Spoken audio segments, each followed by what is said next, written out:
nous avons beaucoup plus d'exposants que les années précédentes, 300 exposants qu'on accueille cette année sur le salon, dont 20% d'internationaux. C'est 400 innovations qui seront présentées. L'enjeu de demain, celui qui consiste à essayer de faire rentrer le plus de consommateurs en point de vente et d'utiliser toutes les méthodes pour ce faire, et notamment le digital et les réseaux sociaux. On a quand même une baisse de l'investissement du consommateur en restauration rapide et en restauration dans son ensemble. Simplement, ce qu'on a l'habitude de dire, c'est qu'effectivement, il y a une baisse, mais elle est beaucoup moins significative quand on compare à d'autres segments de marché, comme le vêtement, comme le tourisme. Il y a aujourd'hui encore toujours une volonté de vouloir se faire plaisir en restauration. Je ne sais pas si la gamelle au bureau est l'ennemi, il faut le voir comme un ennemi ou comme l'opportunité de proposer ou de donner encore plus envie au consommateur de consommer en dehors de chez lui. On a tout un univers et un champ des possibles dans la promotion. La Limited Time Offer, c'est clairement un outil qui est utilisé par beaucoup de chaînes et beaucoup d'indépendants américains qui aujourd'hui permet de dire pendant quelques semaines, pendant une période donnée, je vais mettre en avant une nouvelle recette ou une nouvelle denrée, je vais la tester à un tarif souvent très avantageux et donc du coup je vais à la fois attirer du consommateur dans mon point de vente et donner envie. Ça répond à plusieurs besoins. Alors déjà aux besoins légaux, il y a des lois, la loi AGEC, le PPWR qui est en train d'arriver à Bruxelles, qui oblige le secteur de la restauration à transiter petit à petit vers le réemploi. Le deuxième, c'est besoin des consommateurs ou de restaurateurs engagés qui demandent le réemploi mais qui ne savent pas comment faire parce que c'est très complexe et on arrive avec des solutions clés en main pour qu'ils puissent le déployer à moindre coût. Quel type de contenant? Verre, plastique, quel format? Quel type de collecte? Comment les gens vont ramener les contenants? Quel type de plonge? Interne, sous-traité? Ensuite, c'est de l'accompagnement terrain, opérationnel pour déployer la solution, la gérer, aider à suivre les données grâce à notre système de traçabilité, voir ce qui marche pas et faire évoluer la solution jusqu'à ce qu'elle fonctionne.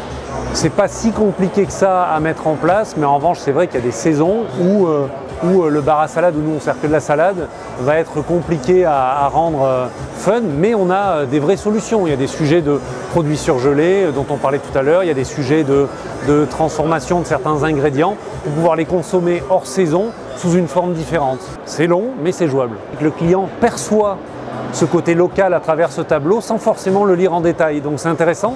Souvent, c'est un des marqueurs qu'ils identifient le plus en disant « Oui, chez vous, on sait d'où ça vient ». C'est vraiment du ressenti, donc c'est intéressant. C'est arriver à faire que les clients mangent mieux, mais sans s'en apercevoir. Notre produit, c'est BioLife, donc c'est une gamme d'alternatives végétales au fromage. Donc une gamme complète pour convenir à tous les besoins, qui est 100% végétal, sans gluten, sans lactose. Alors il répond à un besoin qui est de toujours être de plus en plus responsable possible et de manger équilibré, sain et de pouvoir respecter la condition animale également.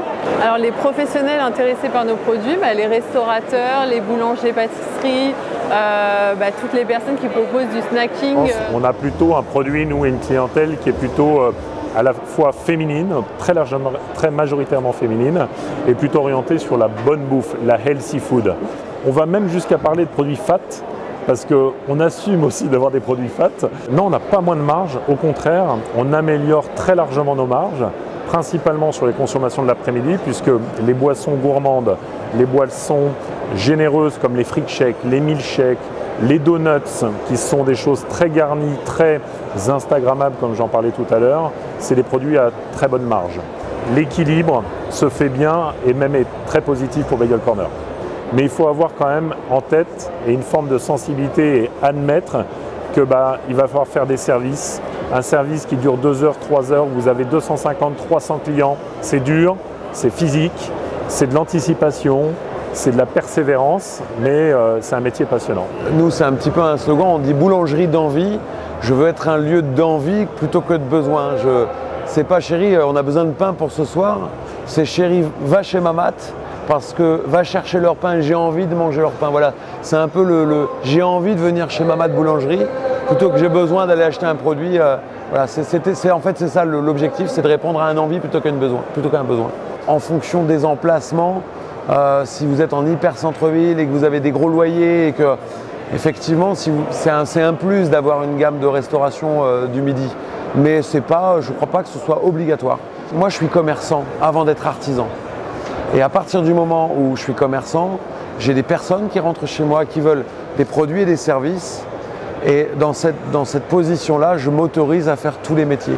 j'ai pas de transition à faire. Après, par contre, si vous lancez quelque chose, il faut le lancer de manière qualitative et à fond. L'amour du client et le faire plaisir. À partir de ce moment-là, tout ce que vous allez faire va toujours tourner autour de ça, donc normalement vous ne vous tromperez pas.